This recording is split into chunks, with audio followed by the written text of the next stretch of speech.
And what is going on, guys? And welcome back to another live stream here on Sixers Digest. Appreciate you guys for being patient with us tonight. Appreciate with you guys for hanging with us. And we have some real stuff to talk about as the NBA offseason is finally off to the races. With me to break it all down, my guy Cliff Jackson. How we doing? What's going on, man? A lot of news today. Finally, some real stuff to talk about. I'm doing good though. How are you? Yeah, absolutely. I'm excited that it feels like things are taking place. You know, that was like the start today is we're starting to get an actual trade with Caruso. We got the draft on the horizon. We will be doing a little live stream breaking down some prospects and everything else from the draft next week as well. But I do want to talk about the number one topics of today. So let's start right out here with this report that started things out from Shams Charania saying that the Philadelphia 76ers interest in pursuing Paul George has significantly waned in recent days, and the franchise is expected to be aggressive elsewhere with its salary cap flexibility and draft capital leading into next week's NBA draft. Cliff, when you saw that report, what was your initial reaction? I'm not gonna lie. I completely thought it was a smokescreen. Because it's weird. Like, why are we the only team being named? I know we've been like the most linked to them, but why are we the only team being named in a report like that? And like, it was just really random. I saw like my first tweet was like, Daryl, you're not tricking anybody, because I really just feel like it was a smoke screen to get people off of it. Because I even tweeted when the Paul George and Embiid stuff happened on air. I was like, oh, we about to get hit with the most insane tampering fine ever. But like that, I just feel like it was like a smoke screen to like throw this in off. It was a really weird time tweet. Yeah. So that's what made me think like it was a smoke screen. I still do believe that to a certain extent. Yeah, it's weird to me from a timing standpoint. Like, you essentially pulled yourself out of the race before we even started here. Like, free agency has not begun. And I'm also of the mindset, like, I've tried to think about this in a million different angles. I think there's an aspect here where signs are trending towards Paul George just re-signing it with the Clippers, which I think is the most likely outcome all along. And maybe Daryl Morey is doing the you can't fire me, I quit type thing, where he's pulling out before that's the case. But even if that is the case, I still see value in like being a team being mentioned with one of the premier free agents. Like, even if the Sixers are being used as a leverage point here, I think that's not a bad thing for the Sixers. Like, number one, you're just hiking up the price point for another team, which obviously you want other teams to spend more money. And then, like, from your end, you still be mentioned with, like, might go to the Sixers, a premier free agent. I still feel like that comes off good as an organization. So to me, it feels weird. Like, just, I don't understand remotely the reason for pulling itself out. And then we'll have a little deeper discussion on, like, the actual Paul George fit as well as a couple other guys here. But what do you think, like, the motivation behind just releasing this? Because I do think this clearly came from the Sixers end. Yeah, so like you said, it was like a really weird time tweet. Like I said, it was like I felt like it was a smoke screen, but then I looked at it from other people say, all right, well maybe Daryl Morey has something else cooked up, and they pulled out because they have like another assurance somewhere else. Where I don't like specifically believe that. I think it is more trending towards him just re-signing with the Clippers, and he probably let them know that he was using the Sixers for leverage. But I could see it's where they're like, where Morey is like, okay, well, we have assurances over here. People are talking about maybe LeBron has been like, all right, well, I'm coming to the Sixers now, because I also looked at it as, all right, well, why release this on the same day that they announced that JJ Redick is the head coach? Yeah. And I know that we know that they're buddies like Bron and JJ, but maybe this isn't what Bron wanted. And then there was even a report saying like this was heavily AD was heavily involved in Okay. hiring JJ. So like maybe I don't know. I'm just trying to make some type of it was like so weird. It was a weirdly timed tweet. I don't understand it. Yeah, the reports that LeBron had no involvement in JJ Redick's hiring just cracked me up. Like, you're telling me the dude that essentially interviewed for this job by doing a podcast with this man for the past year, he had no clue that this was going to happen? Like, come on now.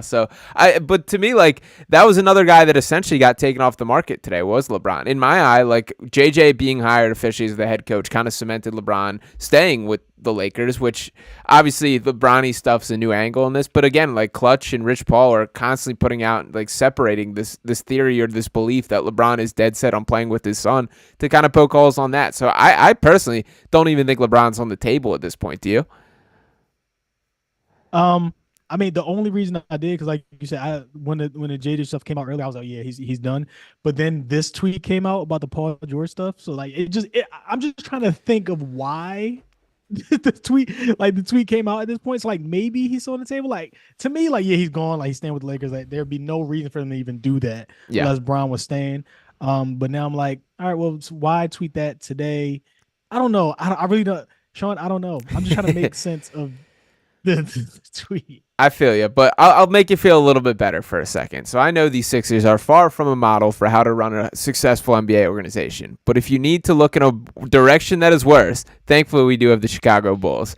And we did see today that Alex Caruso officially traded in a 1-for-1 swap for Josh Giddey. Now, this coming just a couple months after the Bulls rejected offers of multiple first-round picks for Caruso. I can't believe that this happened. I see no clue what the Bulls are really doing. And personally, I'm more heartbroken about this from the Sixers angle than Paul George, that I wanted Caruso more than just about anybody this offseason as just an ideal role player type guy. So what were your thoughts on this deal, both from just kind of the NBA perspective and the Sixers?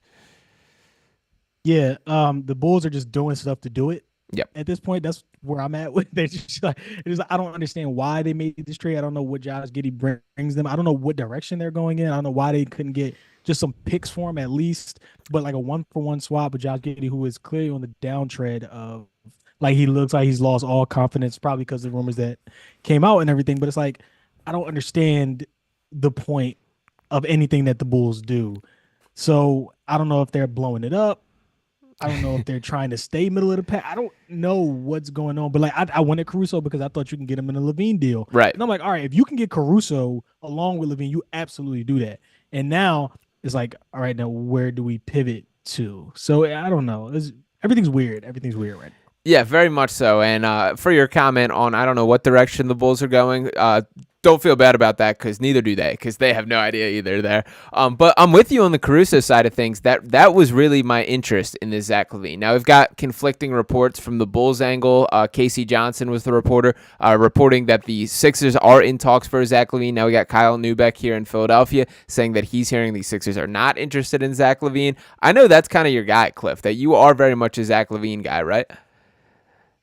Yeah, absolutely. All right, so give me the sales pitch. So I always approach this of the mindset of if we're talking a Caruso and LaVine deal, my ears are perked. I don't know if I'm into Zach LaVine as the guy for this offseason, but try and convince me. So we have to remember, my interest in Zach LaVine is purely from I just like watching him play basketball. It has nothing to do with anything else.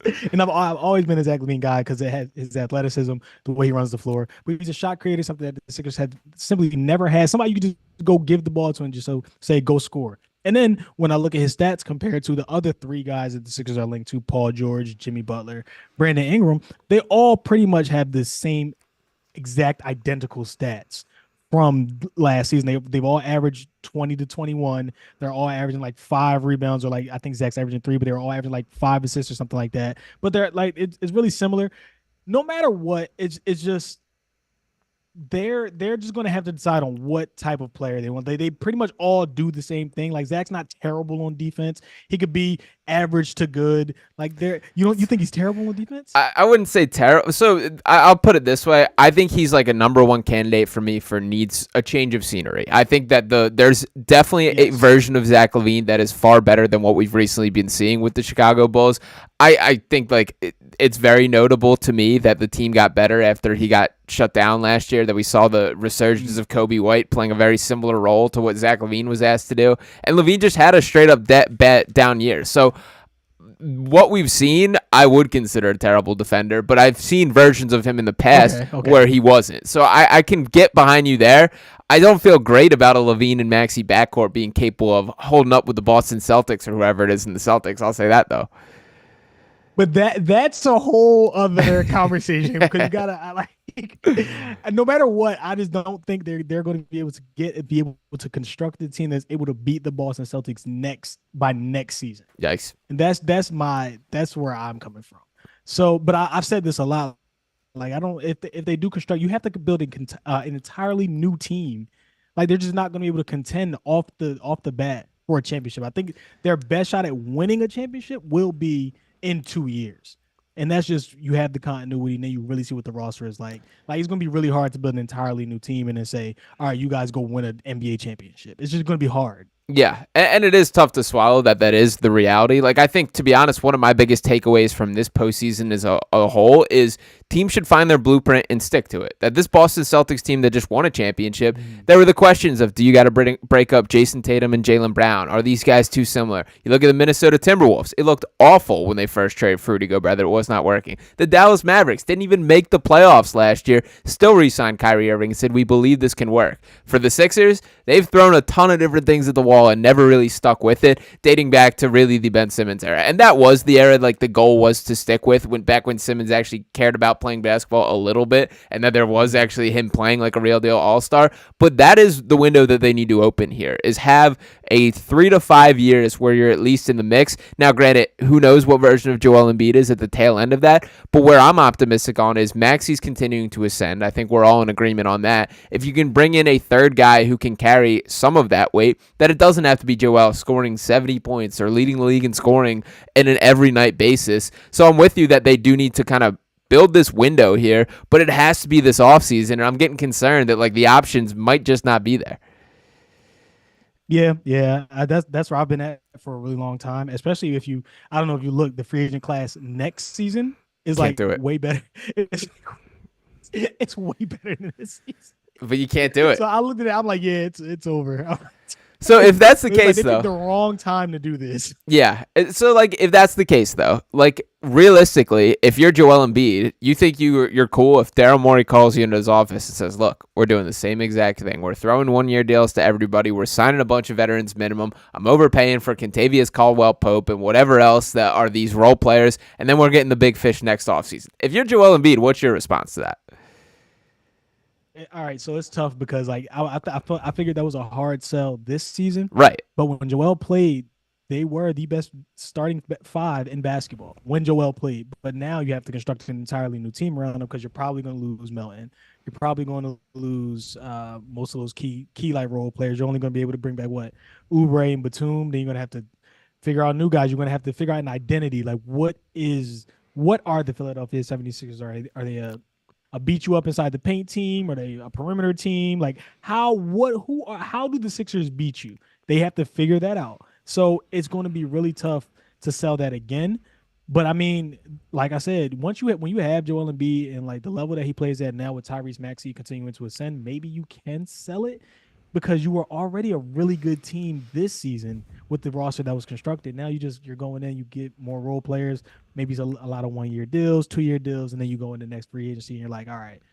But you have to be able to land a big fish. We all know Philadelphia is not, well, as far as basketball, they're not a city that attracts big free agents. So it's a risk. Yeah. So I feel like you just have to do it this season. Yeah, absolutely. And I have seen a lot of pushback in the comments for my love for Paul George. So I do want to clear the air a little bit on this here. Let me start with the biggest selling points for me for Paul George. Number one is just straight up being able to sign the guy. That the fact that they could bring in a legitimate many-time all-star without giving up any sort of assets, no draft picks, was the biggest point to me. From a basketball perspective, I also absolutely get it. That no, Paul George is not perfect, but I do have breaking news here, that there is not a single perfect basketball player that does exist. Even the LeBron James and Michael Jordans and Kobe Bryants of the world, people still critiqued areas of their game, and Paul George is no different, and he should not be mentioned close to the same breath as those guys there. But what I do like about him is he is this link between Joel Embiid and Tyrese Maxey that I just straight up think the Sixers team needs. And kind of to jump into a little bit of his stats here, like this season averaged 22.6 points per game, 5.2 rebounds, 3.5 assists, shot 41.3% from three on 7.9 3-point attempts per game. That combination of efficiency and volume was the selling point for me. And I get like it's tough, like the Sixers obviously have to look at this within themselves to build up this team, but I can't help but having a wandering eye and think about the path through the playoffs. And when we're talking about the Jason Tatums and Jaylen Browns of the world, you need a Paul George-like player. So that's kind of my selling point there. If all things, like given the circumstances and what it takes, Paul George was for sure my plan A of the offseason. I don't think you necessarily feel that way. Is that true, Cliff? Or would Paul George still have been your plan A before today? Yeah, the thing with Paul George is I think everybody realizes he is the perfect fit next to Joel and next to Tyrese. I think the only problem was the age in Yeah. giving him a max contract. I think that's all people were concerned about. Everybody, but everybody else knows that he's the perfect fit next to them. And if he decides he wants to take games off, it's okay. His games off are like 15. It's not zero like Tobias gave you. It's true. So it's okay. Like I think everybody understood it's okay. It was just the money and his age, and that's why people were turned off by him. He wasn't. Was he my plan A? No, I think my plan A was LeBron, but I Fair. think we talked. I think I had another plan A, but yeah, I think Paul George. He was playing A to C. Nothing. He was always top three. He was never anything below that. Yeah. So I was cool with Paul George. What I want the Sixers to do, I just want them to do something and commit to it and stop doing this. We're half in, we're half out. We don't know we're going to be good enough to compete, but we're not really going to go all in to win the championship. Like just stick to something, commit to it, and go all in because this is probably the last shot you're going to have in the Joel Embiid Yeah. era. I'm absolutely with you there, and I do have a couple other names I want to throw off you, but I do want to start digging a little deeper on the Zach LaVine conversation. So the biggest concern to me with LaVine, it's the move if you do it. That when you look at the money that he's due for $43 million this year, $46 million next year, and then a player option for $48.9 million in 26-27. And if I had to take a guess, I'd say he's probably picking that one up. So if you're kind of guaranteeing 3 years over $125 million for this guy, are you feeling great about that being your move? Because then we're talking kind of in the same position. Like, I think a lot of people get caught up on with Paul George. Yes, it's more money. But to me, you got to essentially view like LaVine and Paul George the same for that because it's the same kind of restrictions from a salary cap perspective. That a max deal is a max deal, even if that number value turns out a little different. It's more about the percentages in that regard, and that has to do with the All-Stars and All-NBAs and all that for how much the actual value is. But my point being in this that, like, I'm viewing that from a money perspective, basically the exact same with Paul George and Zach LaVine, and I don't know if I necessarily feel that way about their talent. Yeah, I mean Paul George he's better. He can defend the bigger wings. Like that's I think like I said, we all would prefer Paul George if he was 3 years younger. Not even 2 years younger. I think we all just prefer Paul George over everybody in this free agency pool. But like I don't know. I don't like I said, their stats are pretty similar. Like Paul George gets the edge because he can defend the bigger wings. He's probably a better ball handler and play initiator and playmaker.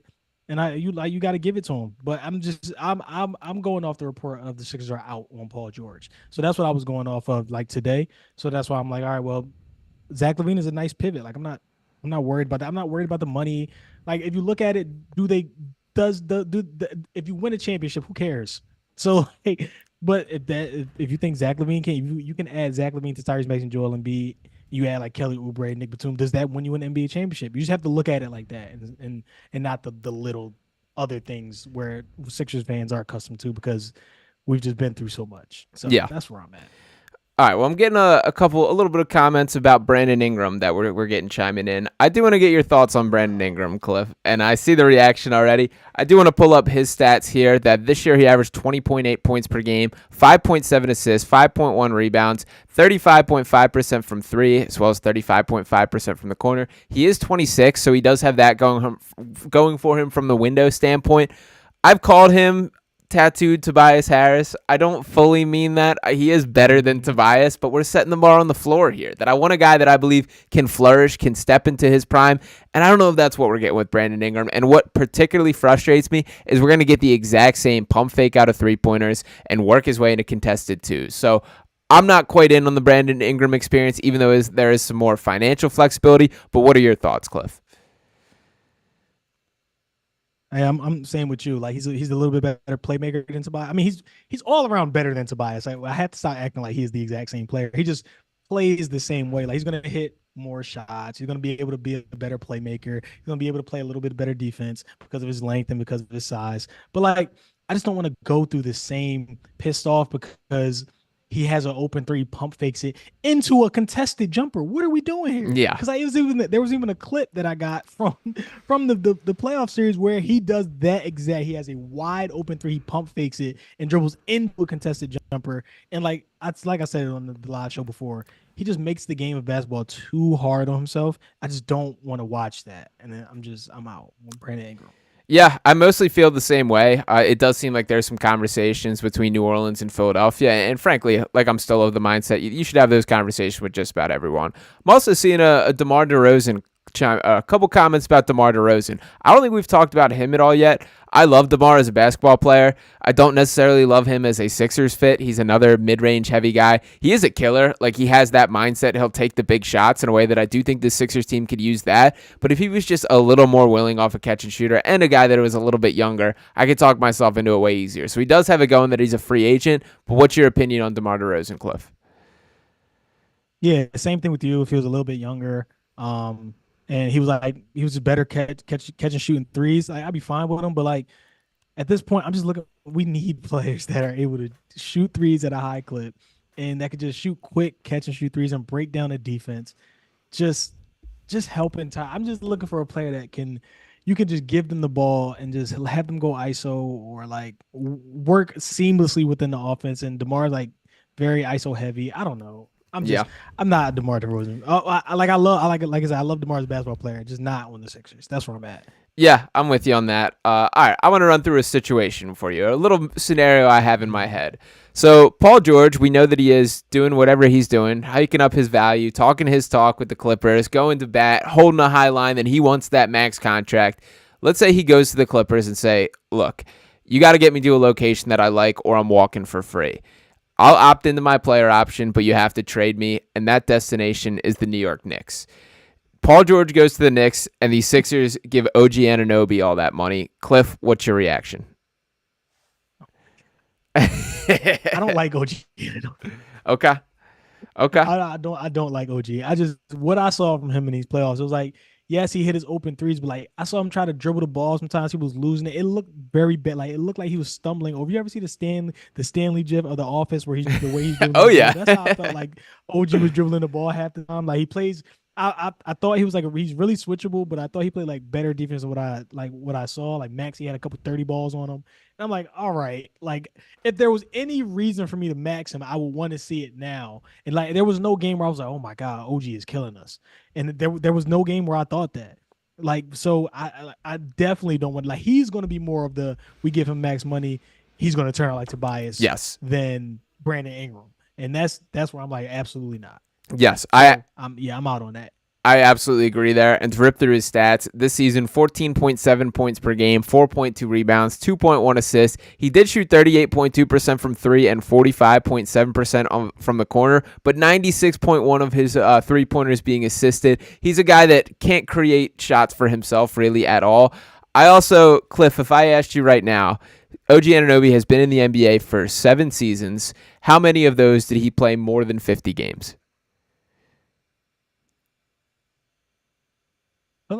4? 3.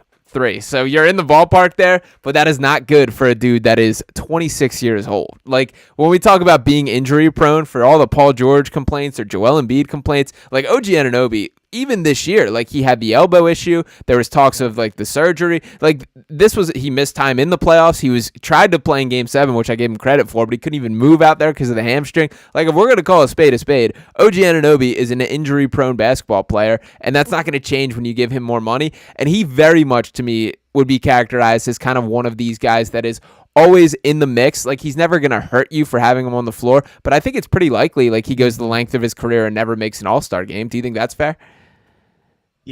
Yeah, absolutely. I don't think he even thinks he has like all-star game in him. He's a good complimentary piece, but not for a max. Yeah, just don't give him that. You don't give a player that. You don't give a 14 point per game player a max. Absolutely not. Yeah, I'm with you there. And shout out to Maidenless in the comment section saying this quote: "I just want to play the right style of basketball," from Paul George. Did you take anything from that quote? Did that have anything to do with our guy James Harden there, Cliff?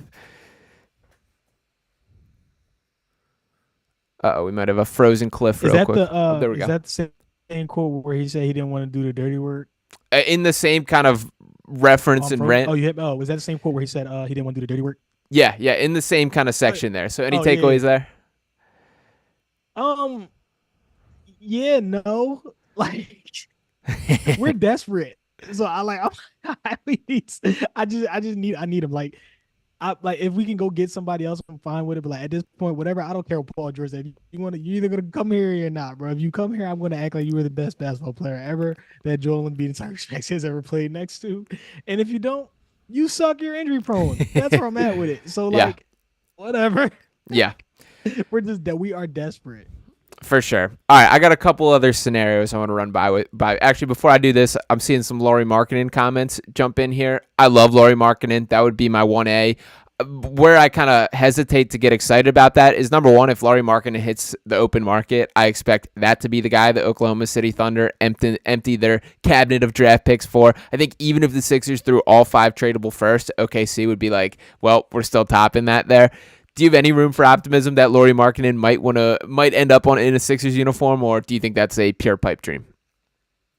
I have like delusional optimism, yes. Sure. But like other than that, every time somebody brings up OKC, I just shake my head. It was like, how did we let this happen?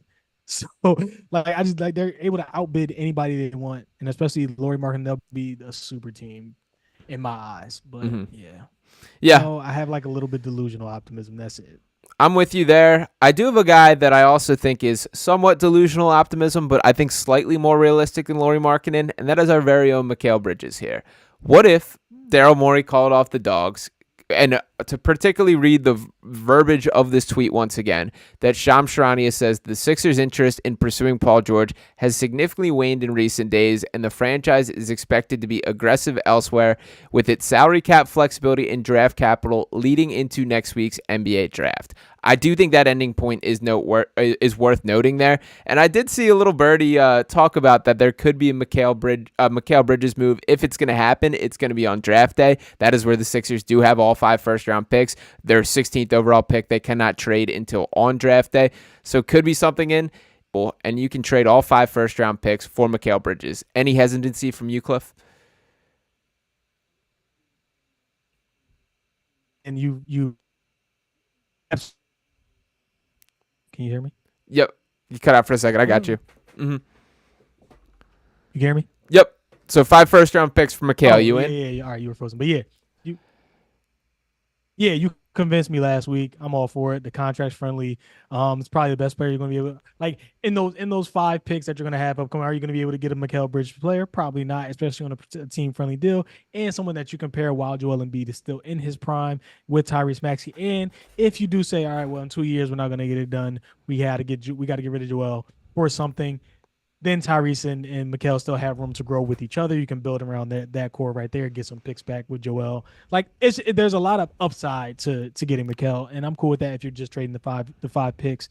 And you also can just build around the team that way. And then Mikal has shown his best version of himself is as a high level role player. Yep. Those years with the Suns and when they went to the finals, those are the best, probably the best version of Mikal Bridges that you're going to get. Like he's not a number 1, he's probably like a fringe number 2, but he's a great number 3, and that's exactly something that we need. So 5 first-round picks, go ahead, take them, and I would do it in a heartbeat. Yep, I'm absolutely with you. And to just add to that, like he has the mentality that you're absolutely looking for, that he's a team first guy, that he can be the number 1 option, which we're seeing him in Brooklyn. He can be the number 3 option, which we saw from him in Phoenix for points. We saw his role change a great deal when he was at Villanova, and he truly is a guy that like just has that mindset that he's willing to do whatever it takes to help the team win. And on top of that, when you bring in the finances here, we're talking about him making $23.3 million this year and $24.9 million next year. That's like $23 million that you just can have in salary cap space. And then we're talking about the Kentavious Caldwell-Popes of the world, or these other free agents that could improve the Sixers team. So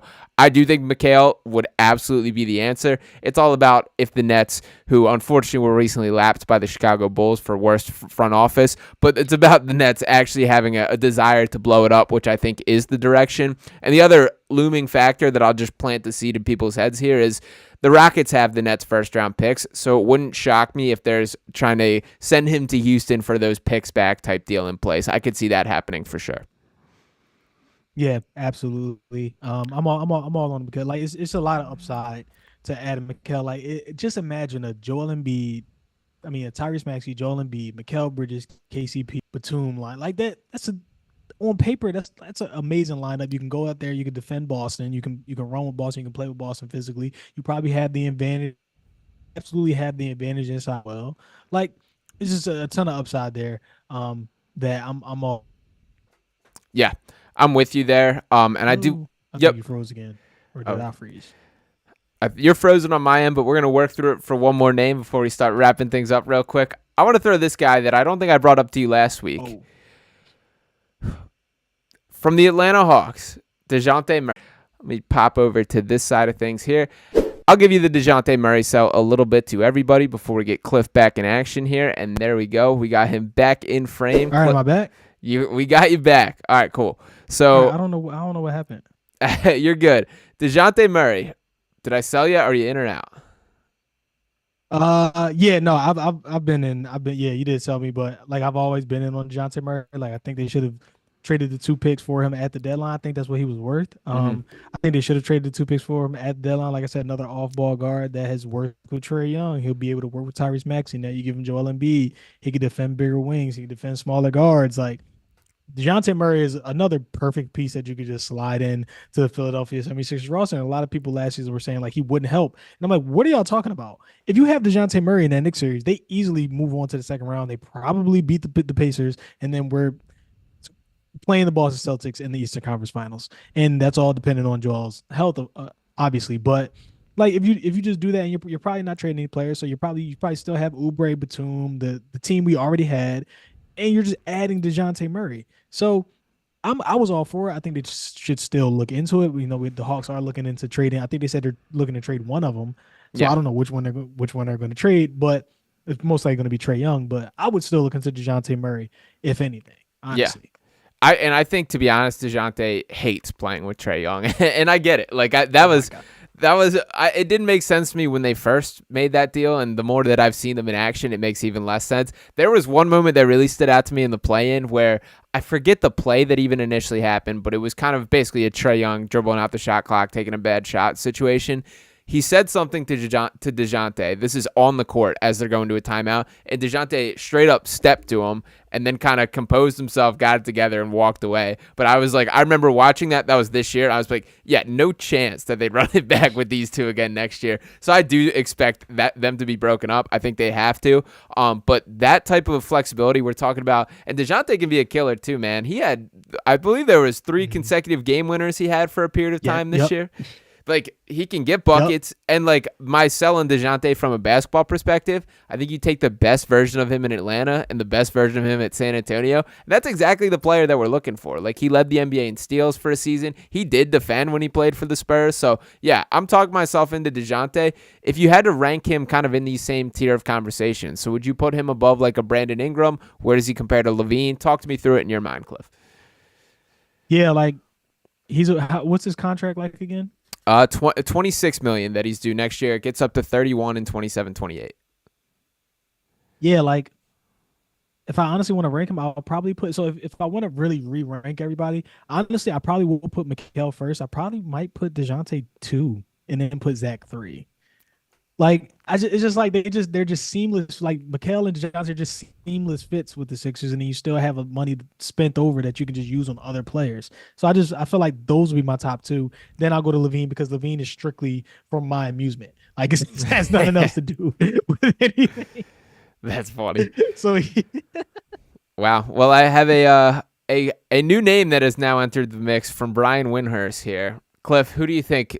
A name that we have not talked about very little on this show so far and at all based on the offseason. Any guesses to who I'm speaking about right here? We've talked about them little. Yes. We mentioned his name, but not a guy we took seriously here. DeAndre Hunter? Per Brian Windhorst in his latest podcast, it is not impossible for a James Harden return to Philadelphia. Cliff, immediate reaction. No. Absolutely not. Absolutely not. So is he asking if he's gonna ask for the max? Hell no. That would be insane. And I feel like that just stunts Maxey's group. Nope. No. Yeah, no, I'm with you. I want no part of that, although it would be just about as hilarious as it gets for that specific thing. That is in the description for Windhorst's podcast that he just dropped tonight. I haven't actually listened to it, how much legitimacy, if this was something he was talking through. But I'm sure kind of in his mind where he's coming across with this is that it is maybe Paul George signs that contract. I did, reading between the lines for those Paul George comments, kind of take from it that maybe he didn't vibe with playing James Harden ball. So maybe the Clippers make the decision that it's Paul George over James Harden. James Harden hits the free agent market, and the Sixers have to sign somebody. Is probably where Windhorst landed on this. And for James Harden, like, flashback to last offseason, the conversation was basically Clippers, Sixers, or there's no other spot for you. If this is how things play out, where could you even see James Harden going? Obviously, we're saying not in Philadelphia, but can you think of a team that would sign him? Yeah, no, especially not for especially not for a max or anything. Maybe like a Right. as a I don't know. I think he'll be done. I think Yeah, that's where I think he'll be done. I think a team would sign him, but it would take James Harden being willing to have, like, it's always interesting to me when you watch players who, like, there's no doubt James Harden in his prime was a fantastic basketball player. But we see players when they go from this superstar arc to reducing to, it's insulting to say he's a role player, but closer to that at this point in his career. Like, the ego that comes with the paychecks that occur with that does not always just work. And I don't think Harden's going to be a guy, the same James Harden that we know with his outfits, with his lifestyle, that's going to be exactly cool with that. So I think that would be very interesting from there. He's still a very good basketball player, although flawed. So I think somebody would find a spot for him, but I can't imagine what that would look like. How likely do you think that is, that the Clippers are sitting here right now saying we need to make a decision between Paul George and James Harden? Do you think there's a shot where that's what's going down? I I hope not. That'll be bad for them. My whole thing with the Clippers is I'm like, they have to keep all three of these. They have to have some players play because you don't know how many games Kawhi is going to play. You're opening up an entirely new stadium. Like that's why my head is like they have to keep all three of them because they have to put butts in seats to pay for the stadium. Yeah. So I'm like, that's where their mindset is. So like, and that's why it was tough for me to believe like Paul George would leave home with a new arena, come all the way to Philadelphia. That's where my mind initially was. But like, I don't know. There's no way you sit there and have a serious conversation and say, yeah, James Harden or Paul George. Like one is clearly still better than the other. So I don't. Yeah. I think, like, and I did ask around, shout out to Dime Dropper, who's an awesome Clippers content creator, and there's a couple other guys that I asked about. I think you'd be surprised how split the jury is on whether Paul George or James Harden's better. And also I got split reactions when asking the question of who's more of a losing player, which didn't make me feel great about the Paul George sweepstakes. But my other part that I wanted to bring up to you here, Cliff, is I hear that all the time, and I honestly obviously agree with it, that they want to put butts in the seats for this new stadium out there. As a Clippers fan, are you sitting there juiced up right now with this trio running back? Are you feeling great about this is your team, that James Harden, Paul George, Kawhi? Do you think like that's getting the fan base excited? No. What did they lost in the first round, right? Right, to the Mavs, which obviously the Mavs made a run, but yeah, but still, like this team is supposed to be like a world beating team. Like on paper, when you look at it, they're supposed to be a world beating team. You lose in the first round to the Mavs, and now you have to really reevaluate like, how good could this team possibly be? Like, do you have to make certain changes or make a big splash? And I think that's probably when it brings it back to your point earlier. That could be a point where Paul George's like, all right, I'll sign my deal, but you have to trade me. I'm going to make sure y'all get pieces back, but you have to send me somewhere that I want to go. And that's where I guess both sides could work something out. So yeah, I don't know. Yeah, you're right. Like I wouldn't if I was a Clippers fan, I'd be like, well, what are we like? What's the point of any of this? that's kind of where I'm at because like obviously Kawhi is the X factor here. Like there's no doubt that Kawhi is the centerpiece of that team and the best player when he's healthy, but that when he's healthy is a big kind of asterisk next to that. Like we saw it this year that like when Kawhi was healthy, he was still very good. He's the centerpiece of that team. But do you feel great about like rolling the dice and making that gamble for the next, I believe 3 years was the extension, the next 3 years, that there's a better chance that he gets through a playoff run healthy? And I honestly think like another realization from, obviously we see it every year, but like from this year's playoff specifically, do you think like not just Kawhi, but even like a Joel Embiid can survive how long a playoff run is? Like I'm really skeptical that that's going to be the case, and that concerns me from both a Clippers and Sixers standpoint. It's a lot of basketball that's played. Think about the finals just ended and how long ago the Sixers were eliminated. Yeah, I was actually going to say I was like I have more faith in Joel surviving like the playoffs other than Kawhi because Kawhi is like always hurting. All of his injuries are like they just randomly happen and it keeps him out for like a month or two, and it's really weird.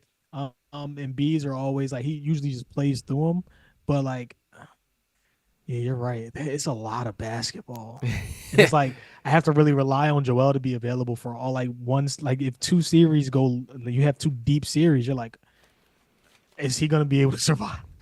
Yeah, like these series, I don't know. I mean, but hey, we also you just gotta get lucky 1 year.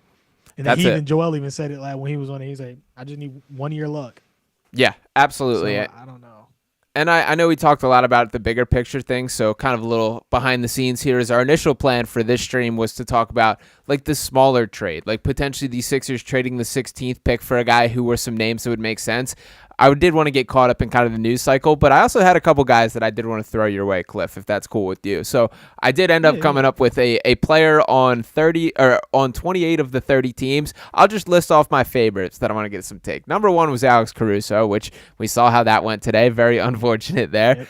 There's a couple other guys that I do think could be had. My number two on my top 8 list here is Tari Eason from the Houston Rockets. I love Tari Eason. It was really surprising to me that he has not been like a consistent part of their core. And to be honest, Houston has some real decisions to make for who are they building around. Is this Jalen Green's team? Is this Alperen Şengün's team? Is this Jabari Smith's team? Like, who is the actual core? I don't think Tari Eason fits in it. It would not shock me if they look to move on from him. Do you like Tari Eason, and would you be interested in that? Yeah, I'm absolutely interested in Tari Eason. 100%. Yeah. I'm with you. I think he's a defensive monster. I think that is the type of piece that they should be looking to jump on. He's still Tari Eason, 23 years old. He's got $3.69 million on the contract this year. Also a team option for $5.67 million next year. That's a guy that I loved when he was coming out of college. I still love his game. I can't believe. I think he's like the archetype of wing stopper the Sixers should be looking for. So Tari Eason's a name that I did want to throw your way. Swing to the next guy here. Another intriguing one, and a guy who showed his worth in the playoffs. And once again, to phrase this, these kind of targets are guys that I'm just looking for like a top 8 or 9 of a rotation. Guys that I believe can be playoff impact players and potentially grow into something more. But the next guy that I want to bring up, Nickeil Alexander-Walker from the Minnesota Timberwolves. So proved his worth and impact in the playoffs this year. Alexander Walker, for what it's worth, is a guy that has bounced around a little bit. He's 26 years old. He's on a $4.3 million deal for 1 year. They do need to dump a little bit of salary up there in Minnesota. They got a lot on the books. Would Nickeil Alexander-Walker be a guy that appeals to you, Cliff? Yeah, absolutely. He was a knockdown shooter. He was a good ball handler, able to create, well, not create off the off ball, but he was good off ball. Like it's definitely somebody that I would definitely be excited that the Sixers would get. It just is going to take a lot for them to build an entirely new team, and I just keep thinking about that. Like one or two players isn't going to be able to change what we just witnessed, but yeah. Perfect. I got 4 more I want to throw your way that I'm actually excited about here. Number 4 is Eric Gordon, which got a little bit more complicated with today. He had a player option, and there was a report that seems to be indicating that he's tending toward opting out of it. Eric Gordon's been around forever. He was a guy that was rumored and linked to the Sixers as of last year. He is 36 years old, so kind of at the opposite of most of these guys that I'm talking about, but he still had some juice that he looked really good on that Suns team last year. Averaged over 11 points per game, could still shoot, and honestly showed more off the dribble last year than I'd seen really during his entire time in Houston. Would you have any appeal for Eric Gordon coming to Philadelphia and being a part of the rotation? Yes, I didn't know he was 36, but he's still, like you say, he looked good with the Suns. He's shot creator, he's ball handler. Somebody gives you some juice off the bench. So absolutely, I'll be all in on Eric Gordon. I've been in on Eric Gordon for a long time. So yeah, absolutely. It's somebody they should definitely look into. All right, love it. Yeah, I would definitely be interested in that. Quentin Grimes is an interesting guy, number 5 on my list here. Kind of out there rotting in Detroit. He's been another guy that's took a bizarre career arc that there was a point in time when he was still playing for the Knicks that I was really in on this guy as a promising, up-and-coming, more of that guard archetype than wing, I would say. He's still just 23 years old. He's got 1 year left on his contract at $4.26 million. I would be intrigued by kicking the tires and trying out Quentin Grimes. I don't think they have any clue what they're doing out there in Detroit right now, but I don't think he's a key part of their future plans. So would you be interested in bringing Grimes to Philadelphia?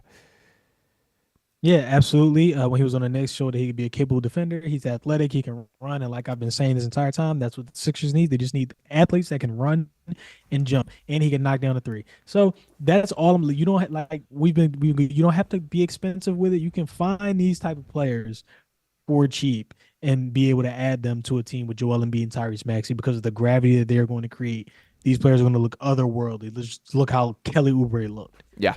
Yeah. So absolutely. And guys, keep dropping your comments for names. I see a couple that I like that I'm going to circle back to. I'm going to combine my last two into one. They're kind of the same mindset that I think they're a little bit more prayers that I don't see their team giving up on them, but they're young guys that I do believe are growing into consistent rotation players. Number one, Vince Williams Jr. Out there in Memphis. He's a guy that I think is going to be talked about as one of the premier perimeter defenders for a long time. He's just kind of finding his archetype. This was really his breakout season. I would expect Memphis likely to bring him back next year and kind of grow a part of him. But on the other hand, there was like 4 or 5 guys ahead of him on the depth chart that were hurt last year, starting with Ja Morant and Marcus Smart there. So there's not going to be as much opportunity. If they are going to move on from him, I would absolutely be interested in that. And the next guy that's kind of in the same reference point here, Keon Ellis with the Kings, made a terrific, just really made his presence known in the playoffs, or the play-in, I think it even was this year. He really popped to me. He's got a fun game and a fun kind of archetype for how he came to the NBA, went to Alabama, all that stuff. Either of those names intriguing to you? yeah. I would like both of them. Like I said, athletes who can run, jump, and shoot. Yep. Give me all of them. I'm completely fine with literally any of them, and I'm cool with it. Yeah, and we got a couple names I want to dive into here. Appreciate all the comments. Yeah, and Reggie Driver hit the nail on the head with this comment saying this is how Boston found Derek White. That's kind of the what I'm looking for here, and that's where the Sixers do have to dig in. A little bit more of a polarizing one here. Jonathan Isaac is a guy that I know has rubbed some people the wrong way for off-court stuff. From the pure basketball perspective, I love Jonathan Isaac. I think he's a defensive monster. I think you can make the case that when he's healthy, which I know is a notable asterisk that you have to tie next to him because he is not on the court very frequently, missed 2 consecutive seasons, which is not what you want from a guy, but he has been back and looked pretty good last year, I thought. I would love to pair Jonathan Isaac with Joel Embiid as that athletic, rebounding big man that, can do a little more. Again, I said he's a defensive monster. He's switchable. I love Jonathan Isaac. I would love to take a swing on him, and a pretty affordable contract as well. Your thoughts, Cliff? Yeah, I'm all in on Jonathan Isaac. I actually have him on my team in 2K. Love it. Yeah, I'm all in on Jonathan Isaac. He's, like you said, a defensive monster. There's like multiple clips of him just shutting down the opposing player on the offensive side. And he's like tall, lanky, can switch pretty much anything 1 through 5. Off the court issues, like I said, the same thing with Miles Bridges. If we're strictly talking about basketball, then absolutely. Off the court issues, that's a whole nother thing. But again, I don't know these people in real life. So if we're strictly talking about building a basketball team, yes, Jonathan Isaac. Okay, yeah, and I did drop a video on the Miles Bridges rumors. I did kind of land on the spot that, like, in general, I'm of the mindset that I don't need these guys to be, grade A human beings, but Miles Bridges is kind of an exception to me. I don't think I could do it. I don't want Miles Bridges any part of the Sixers. What's your thoughts there? Yeah, like I don't care. Like, I'm not ignoring it, but like if we're having conversations like these and we're strictly talking about basketball, he's a very good basketball player. Sure. As far as like morally and like the human being part, like that's something completely different that I don't condone at all. But I don't know him, so like I don't like who am I to say something about his personal life when I'm trying to talk about basketball. Yeah. So it's like a weird conversation. Like I guess it goes into the realm of we're gonna have to cheer for this guy, which is like something that you have to think about. But like as far as me, if we're strictly talking basketball, then yeah. If not, then I completely get where everybody else is coming from. But that's just me though. Yeah, I mean, it's tough. That I think however you feel about this is completely fair. Everyone can have kind of a different opinion on that type of thing. It's not the easiest conversation to have. I land on that. I just couldn't quite. I don't want to have to root for Miles Bridges is kind of how I feel about the particular thing. It is interesting to me. Like I have seen plenty of guys vouch for him. Like Draymond Green's a guy that I know who talks about how Miles is a good kid still and that type of thing. So it is interesting. There's obviously a wide ranging of opinions on it. See, that's different. They know him, so right. I don't. But like, if you're condoning that, hey, y'all do that over there. y'all know him. I have nothing to do with that, so I'm not going to condone nothing that he has going on. But if we're just talking about basketball, then sure. But I can completely get when somebody when I have the conversation, people say, yeah, I can't do it. I understand. Yeah, I get it, bro. If you can't do it, then cool. I get it. I'm just saying like where I'm coming from with it, and that's really it for sure. And I also think like for me personally, it rubbed me the wrong way, the way Bridges kind of handled it on his return. I didn't think he didn't feel remorseful to me. I get everyone feels it has a second chance, but the one quote that really stuck with me is kind of asking about his response was he's just like, we just got to start winning and people are going to forget about it. And it's like, I just don't love that particular outlook there. So I don't know. We'll move on from the Miles Bridges conversation. A guy a little bit less controversial, at least off the court. Jeremy Grant is a name being thrown in the chat right now. He's very much, I call him theoretical basketball players sometimes. I think Jeremy Grant's a bit of a theoretical basketball player. He's certainly gotten far better from his first round with the Sixers and developed into a pretty good player. Mm-hmm. Would you welcome a reunion with Jeremy Grant? Yeah, absolutely. But he has like a big contract, doesn't he? He does. Let me get the exact figures here. And the other thing that I'll note for Jeremy Grant, which rubbed me the wrong way, is he talked about wanting to play so like ball dominant or being like a number 1 or 2 option. And that's like, well, you're not going to be on a winning basketball team if that's the case. So you need to embrace this role. Who does he think he is? Who does he think he is? Exactly. Not awful on the contract. $29.7 million this year, $32 million next year, $34 million, and then a $36 million option in 27-28. So you have a little bit of flexibility to do things outside of them. Like you could potentially do a Jeremy Grant and Dejounte Murray, which would be intriguing. But I think Jeremy Grant falls in the category of I would need to talk to the dude and get inside his mental for what is his priority for his basketball career. Yeah, after that quote that you just told me, it sounds like he's just trying to get the money and then put up points, and he's perfectly good with that. And we already know like a lot of NBA players are like that. They just want to play for the money, they just want to get their points, and then skirt off into the sunset and be rich. So yeah, like you said, you definitely got to talk to him, be like, all right, what are you trying to do before we make any type of move for you? Like, are you willing to take this third role? I mean, this third star role and just embrace it, or do you really want to be this number 1? Because if so, you can stay over here, and he's still in Portland, right? Yeah, you can just stay over. You can just stay over here in Portland and do whatever. Yeah, but I mean, if he's willing to take a step back, absolutely, I'm all in on Jeremy Grant. Yeah. I think I'm talking myself into it as well. Honestly, the contract was bigger in my head than I saw when I just looked it up there. So yeah, I can potentially live with it, but that certainly falls in the category of being still a big time swing. That it isn't just a move along the margins by any means. So I guess on the bright side here that we do have some things happening in the NBA world. I guess. Any predictions from here? Do you think before draft day there will be any notable moves we need to dive in the lab and break down as it pertains to the Sixers, or a whole lot more smoke screens until then? I think it's gonna like you said, they can't really do anything until draft night.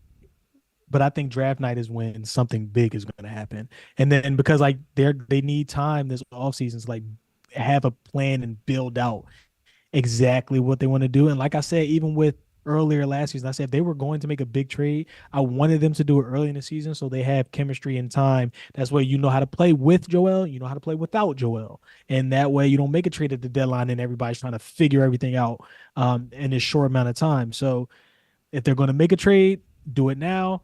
Everybody can get acquainted with each other. We can all go on our little retreats and play basketball and work out and do everything as a team. And then you're building out your plan if we want to get in free agency, with players with like small players you can trade for, build the team around. And then you have chemistry going into training camp. Then you have, after that chemistry, now you have the chemistry going into the season. I'm a big part of doing everything early, but that's just me. So draft day, I think something big is going to happen because I don't think they're using that pick. Yeah, and I do want to dig a little deeper in that. I'm very pro keep the pick. I think we're going to try and jump on and do a full stream talking about some draft guys beforehand, maybe Monday or Tuesday. We'll talk about that once we wrap up here. But I am of the mindset of I would much prefer them to keep the pick and just add some young talent. That's kind of where I'm at. I get like that's one of their trade assets, but I just think like in general, there's just so many of these potential role players available right in that 16 range, the Jared McCains, the Tristan Da Silvas, the guys like that I think can step in and play from day one. So I'm pro keep the pick, but we'll talk more about that there. Go ahead. Quick question. So a lot of people are looking at like guards and wings, right? Yep. I've thought about it. What if they use that 16th pick on a backup center? Yeah, I mean, Khalil Ware is probably the name that makes the most sense in that. I would hate the Zach Edey pick, which he was going to get picked around there. You would? I mean, yes. I wouldn't care.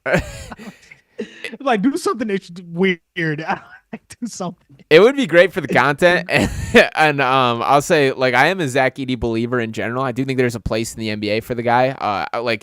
he is a competitor way more than people give him credit. He works hard and he's got legit touch around the rim. Like the way that some of his finishes were pretty impressive this year. And you just can't teach height. He's 7'4" and he's not a zero as far as mobility wise. Like for all those that are huge Donovan Clingan guys and anti Zach Edey out-tested Clingan and all the metrics at the combine as far as movement around the court, the sprints, the hurdle drills, all those type of things, which was really intriguing to me.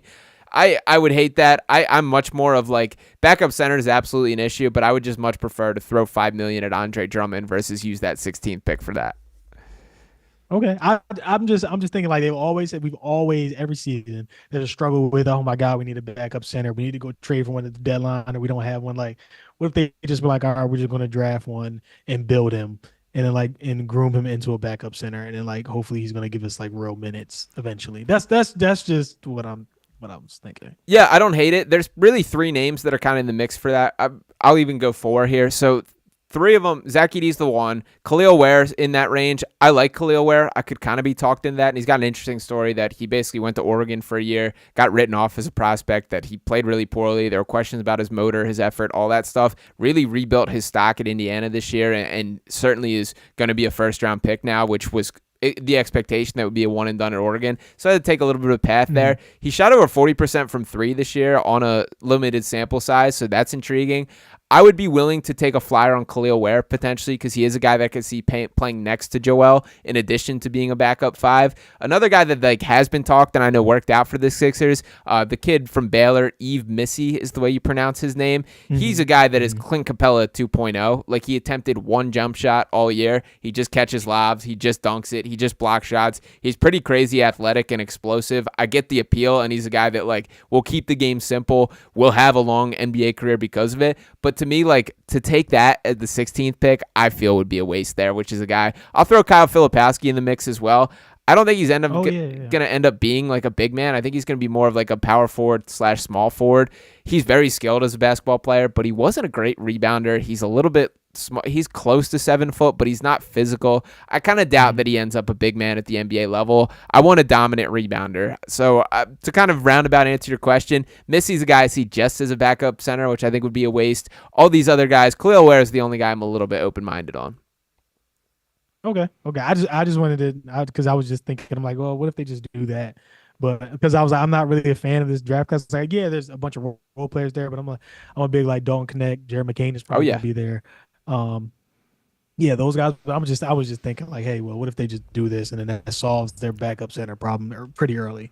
But just where I was thinking. Yeah, definitely. And we'll dive a little bit deeper into that next week. I'll have some content coming out. I am a Tristan Da Silva fan. That would be my number 1 pick as of now. He's just a guy that I see being like a 5th starter on a winning team for the entirety of his NBA career, and I do hope it is Philadelphia here. So we'll dive deeper into that, but happy to have the wheels for the NBA offseason in motion. Cliff, any other things that you want to jump on? Anything else you got going on right now?